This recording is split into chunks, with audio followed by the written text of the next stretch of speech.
Okay, next example पर ध्यान से देखना। नेक्स्ट एग्जांपल मेटल स्फेयर के प्रॉपर्टी के ऊपर बेस्ड है। मेटल स्फेयर या फिर कोई भी मेटलिक सिस्टम होता है तो उसके हर एक पॉइंट पर पोटेंशियल की वैल्यू सेम होनी चाहिए, और अगर कोई दो कंडक्टिंग सिस्टम या फिर मेटल सिस्टम कंडक्टिंग वायर से कनेक्ट हो जाते हैं तो उस पे भी पोटेंशियल सेम हो जाता है। ये मेटल की प्रॉपर्टी है, ठीक है।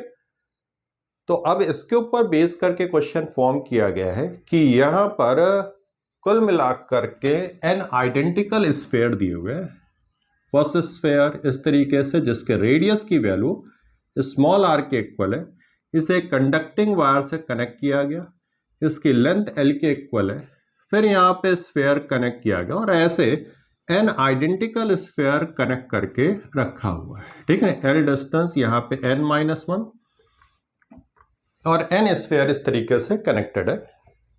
क्वेश्चन में मेंशन है कि small r is very less than in compare to l, l के कंपेयर में काफी कम है, तो n-1 l जो रहेगा वो काफी लार्ज रहेगा कंपेयर टू r के इक्वल। और n-1 इंटू l क्यों मैंने कहा, क्योंकि अगर 3 स्फेयर रहेंगे तो उनके बीच की जो डिस्टेंस आएगी वो 2l आएगा, तो n स्फेयर रहेंगे तो उनके बीच की जो डिस्टेंस आएगी वो n-1 इंटू l के इक्वल आएगा। अब ये सिस्टम स्ट्रेट इस तरीके से रखा हुआ है, कनेक्टेड है, सब कंडक्टिंग वायर है और कंडक्टिंग स्फेयर है आइडेंटिकल शेप के।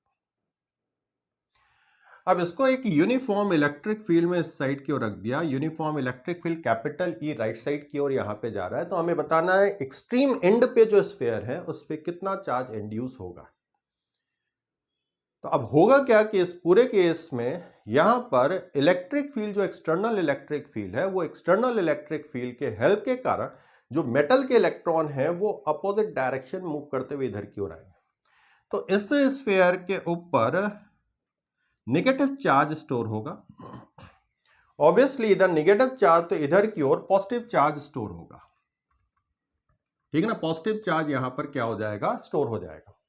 एक्सट्रीम एंड पर आएंगे क्योंकि यहां पर जो चार्जेस रहेगा वो फोर्स के कारण एक्सट्रीम एंड पे अप्रोच करने की कोशिश करेंगे। जैसे किसी मेटल के अंदर चार्ज रख दे तो एक्सट्रीम पोजीशन गेन करने की कोशिश करते हैं, दैट इज सरफेस। सेम इसी तरीके से यहां पे इलेक्ट्रोस्टैटिक फोर्स के कारण जो यहां पे इलेक्ट्रिक फील्ड है उसके कारण वो एक्सट्रीम एंड पे जाने की कोशिश करेंगे। एक एंड यहां पे चार्ज स्टोर होगा, एक एंड यहां पे चार्ज स्टोर होगा, तो यहां पे -q और यहां पे +q का चार्ज स्टोर हो जाएगा। क्योंकि पूरे सिस्टम न्यूट्रल था तो एक तरफ जितना पॉजिटिव चार्ज दूसरी तरफ उतना ही नेगेटिव चार्ज यहां पर आएगा। तो आपसे पूछ लिया कि इस पे एक्सट्रीम एंड पर इस पे कितना पॉजिटिव चार्ज और एक्सट्रीम एंड पे इस पे कितना नेगेटिव चार्ज स्टोर होगा। तो अब हम प्रॉपर्टी यूज कर लेते हैं कि जितने भी मेटलिक सिस्टम होते हैं वो डायरेक्टली मेटल वायर से कनेक्ट होते हैं तो उनके ऊपर पोटेंशियल की वैल्यू सेम होनी चाहिए।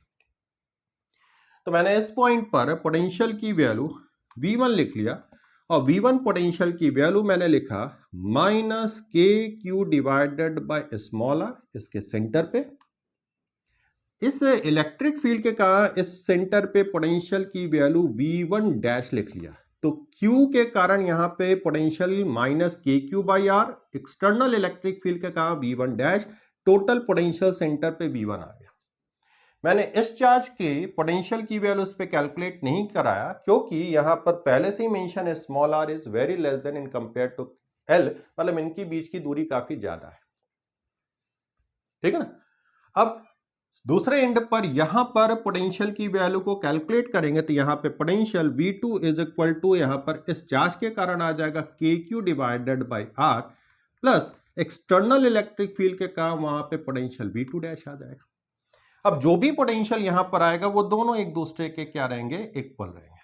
तो इनको अगर हम इक्वेट करें तो -kq divided by r plus V1 dash is equal to kq divided by r plus V2 dash के इक्वल निकल कर के आएगा। V1 dash minus V2 dash की वैल्यू जो आएगी, V1 dash minus V2 dash की value twice kq divided by r के इक्वल आएगा।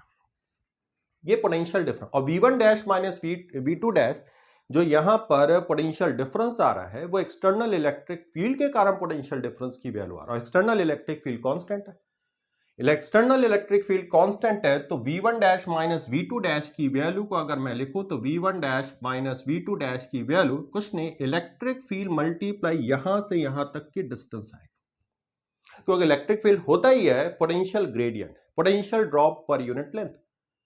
यहां से यहां तक की जो दूरी है वो n minus one into L के इक्वल है। इलेक्ट्रिक हर यूनिट डिस्टेंस पे कितना पोटेंशियल ड्रॉप हो रहा है, तो v1 से v2 पोटेंशियल ड्रॉप हो रहा है, तो यहां पर E multiply n minus one into L के इक्वल है।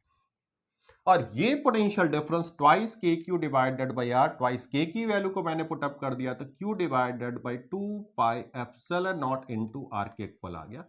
तो यहां से q की वैल्यू कैलकुलेट होकर के आ जाएगी 2 pi epsilon nought R into E into n minus one into L के इक्वल आ गया। That is induced charge on the extreme end of sphere.